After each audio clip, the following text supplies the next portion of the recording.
La vivienda como un derecho humano, el acceso a la vivienda.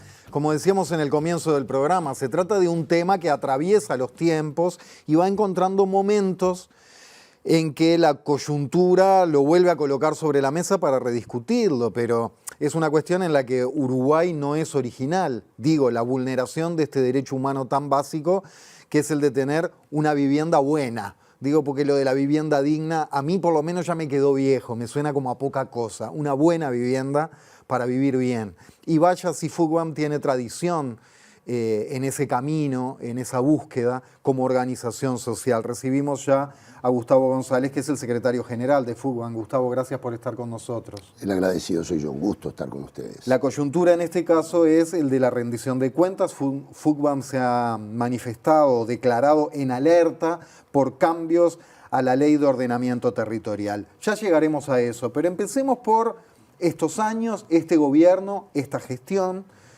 La ministra Irene Moreira, como sabemos, había prometido 50.000 viviendas, después dijo que era solamente una expresión de deseo, pero que era un objetivo inalcanzable.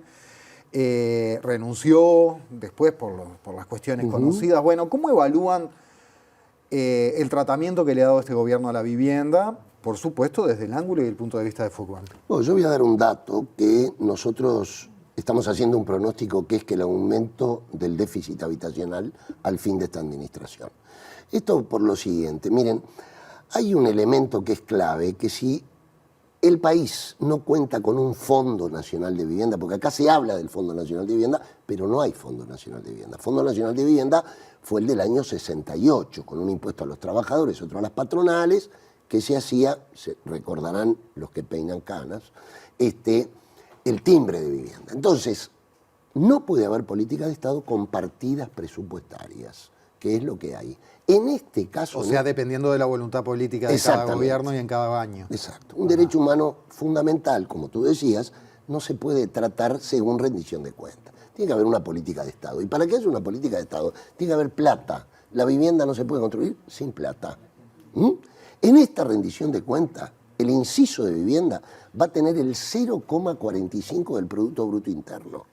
Lo que debe tener es un 4%, por lo menos. Va a tener un 0,45. Fue el inciso más golpeado.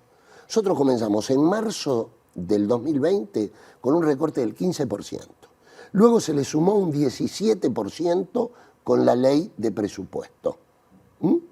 Por lo tanto, las cooperativas, en el caso nuestro, que escrituraron, fueron cooperativas que tenían que escriturar 3 años antes. En esto ha cumplido el Ministerio en el cronograma, sí, en un cronograma trazado ha cumplido. Pero esto es clave. Por lo tanto, no hay ninguna perspectiva de resolver el problema habitacional en este país con la actual situación. Por otra parte, siempre se quiere inventar el agua tibia. Ahora, por ejemplo, el otro día escuchaba al secretario de la Presidencia de la República decir que el programa Avanzar avanza. Está anclado en el puerto, avanzar no avanza. Miren, voy a dar un dato que dio el subsecretario. ¿Cuál es el programa Avanzar? ¿Cuál es su objetivo? El de los asentamientos irregulares, el tan mentado de los asentamientos irregulares. Miren, el subsecretario de Vivienda, señor Hackenbruch, dijo algo muy correcto. Dijo que para resolver el problema de la vivienda, de los asentamientos irregulares, se necesitaban cerca de 2.000 millones de dólares. ¿Está bien? 2.000 millones de dólares. ¿Saben cuánto van a tener el plan Avanzar? Con suerte y viento a favor, no va a llegar a 400.000 dólares. Por lo tanto... ¿A 400.000? Exacto. De 2.000 millones. 400 millones, perdón. Pero te iba a decir con 400.000 dólares 400 millones. 2 viviendas. Ahí está. O sea que quiere decir que van a llegar al 20% de lo prometido en asentamientos irregulares. O sea, no van a llegar.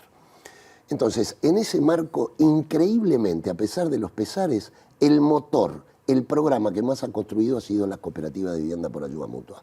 Porque el otro programa que están impulsando, que se llama Entre Todos, que es una suerte de ley de vivienda promovida para pobres, ha hecho 120 viviendas en el último año. O sea, eso es iniciativa privada exonerada de impuestos. Claro, pero no saben de ese fideicomiso cuánto va a poner la industria privada. Porque la industria privada en este país está bárbaro, la industria de la construcción. Están exonerados absolutamente de todo y en el último año este Estado benefactor de los Maya Oro ha exonerado en 77 millones de dólares a la industria de la construcción. Tú, yo y todos los uruguayos. A la industria de la construcción. Para hacer viviendas de 108.000 dólares, un monoambiente, que no es una vivienda, como es que dijiste que no te gusta la palabra digna, buena. 130 para 2 dormitorios y 160 para 3 dormitorios. La gente que tiene ese dinero no está en el déficit habitacional. La gente del déficit habitacional es la gente que no tiene capacidad de ahorro. Y otro pronóstico que voy a hacer, si siguen así, en cualquier momento en este país va a haber una burbuja inmobiliaria. A propósito de la rendición de cuentas actual, entonces, sobre el tema presupuestal, ¿cómo se presenta el panorama y qué posibilidades hay de que se le asignen más presupuesto? Bueno, yo les voy a decir, pueden aprobar o pueden modificar rubros para llegar a algo que planteó Fugón. Nosotros dijimos que afectando el 0,25 del impuesto a las grandes fortunas del patrimonio, el Ministerio de Vivienda se podría hacer entre 340 y 360 millones de dólares por año. Pero hay que afectar a los Mayagoros. 0,25 es una hormiga en el cuerpo de un elefante. Nada. Ni siquiera eso le quieren afectar a los Mayagoros. Con eso se podría resolver gran parte. Pero optan por partidas presupuestarias escuálidas absolutamente. ¿Eso te referís a grandes fortunas, gente que tiene mucha guita en el banco? Sí, sí, no estamos hablando del almacenero, estamos hablando de grandes fortunas. Convengamos que es una discusión ideológica mundial. Sin duda. Ideológica sin duda. me refiero, en el sentido político, de qué intereses se tocan, pero lo han para qué se tocan. Países capitalistas. Por eso, Sí. digo, en algunos países, lo hemos hablado acá con Álvaro Padrón más de una vez. Exactamente. En algunos países empieza a funcionar, en otros no, hay resistencias y bueno, también depende quién gobierne, qué medidas está dispuesto a tomar y qué precio pagar frente a qué sectores a los que representa o no. Por supuesto, es así. Pero un gobierno que a los 15 días de asumir dice que a los Maya Oro no se le toca. A los que saben de ciclismo, les pregunto, el Maya Oro, viven luchando los peones de ruta para que el Maya Oro triunfe. Entonces es un gobierno que caracteriza que no se puede tocar a ellos. Y bueno, va a tocar a los de abajo. Esta crisis la están pagando las y los trabajadores. Hablabas en un momento de 3 años, mencionaste algo de los 3 años de plazo en el tema de las construcciones ¿cómo es? Por ayuda mutua. ¿Te entendí 3 bien? años ¿Cómo es para entender bien eso? Para escriturar, sí. Las cooperativas que estamos escriturando tuvieron que esperar 3 años. Cuando ya tenían todos los papeles hechos y tenían que escriturar, producto de los recortes que sufrió el Ministerio de Vivienda, no pudieron escriturar. ¿En qué momento se escritura? Empezamos con el cronograma del Ministerio en el 2021, fines del 2021. Por otra parte... Pero perdóname porque no conozco de vivienda por ayuda mutua, sí, entonces dale, para que entendamos todos. ¿Se escritura para empezar a construir o después que está construido? Claro, es el préstamo. Escrituras cuando préstamo. Para que arranque la cuestión. Exactamente. Dale, bien. Entonces, además, en el primer año no tuvimos sorteos. Las cooperativas pueden ir a 3 sorteos. Por eso yo recordaba reclamos tempranos en este gobierno de que los venían postergando. Vos lo que decís es, cumplieron su palabra, una palabra de postergación. Exacto. Cumplieron el cronograma, pero un cronograma de postergación. Y en este momento... Y cumplieron también con el 2% de los intereses para los préstamos de las cooperativas, lo cual debía ser lógico, porque no se puede esperar un interés usurario para las cooperativas de vivienda. ¿De quiénes son esos préstamos? ¿Quién financia? El Estado. ¿Pero que a través de qué herramienta? No, la herramienta de las partidas presupuestarias que quedan, te dan el préstamo al 2% de interés ahora. Pero digo, ¿es el hipotecario, es el BROU? No, Agencia Nacional de Vivienda. Eso, pero ANB, lo aprueba, directamente de la ANB. Pero lo aprueba el Ministerio de Vivienda el proyecto. Bien. Dentro de esa situación entonces, que decís, están una palabra muy flaca, pero la están cumpliendo, pero es muy flaca. Además de todo el tema económico, está esta cuestión de los artículos que cambian en el uso del suelo. ¿Por qué se declaró en alerta Fugón en este sentido? Bueno, no solo Fugón. Miren, yo quiero destacar la posición de un alto académico de nuestro país, el abogado y arquitecto Ligrone, que es el director del Instituto Territorial y Medio Ambiente de la Facultad, ¿no?, de la Universidad de la República, y dijo que hay un vicio de inconstitucionalidad en estos artículos que quieren modificar de la Ley de Ordenamiento Territorial. ¿Por qué? Porque la rendición de cuentas es una ley presupuestaria. La Ley de Ordenamiento Territorial es otra cosa, nada tiene que ver con presupuesto. Y lo incorporan en la rendición de cuentas. Quiere decir que se va a modificar una ley que tiene que pasar por una comisión parlamentaria que es de ordenamiento territorial y medio ambiente y la cuelan en la rendición de cuentas. Con cosas no es el único asunto, ¿no? Estamos acostumbrados a que esas cosas sucedan pero a está nivel mal. político. Claro, Uno claro. no se puede acostumbrar a lo que está mal. No quiere decir que se naturalice. Exacto. Y después hay una cosa, si algo hay preciado en los uruguayos, que hasta el día de hoy, por lo menos, pero si pasa esto no sabemos lo que va a pasar, nos jactamos de que las playas son públicas. Bueno, uno de los artículos de los 14 que se van a modificar de la Ley de Ordenamiento Territorial plantea que se eliminaría los 150 metros de franja costera. Yo te quiero decir, Temponi, que viví en países muy tristes donde en la playa se instala el hotel. Y a esa playa se la privatiza indirecta o directamente. Bueno, esto de suprimir la faja costera es muy preocupante. Eso es uno de los elementos. Lo otro, paralelamente a ello, en otro artículo se cambia la categoría de suelo. Hay 3 tipos de suelo. Suelo rural, suburbano o urbano. El suelo rural no se puede lotificar, el suelo urbano sí. Gran negocio del capital. Compro un terreno cercano a la periferia de la ciudad, que todavía no es urbano, lo compro a costo rural, lo paso a urbano y lo lotifico, ese mismo terreno en 50, que son los que hacen hoy los barrios privados.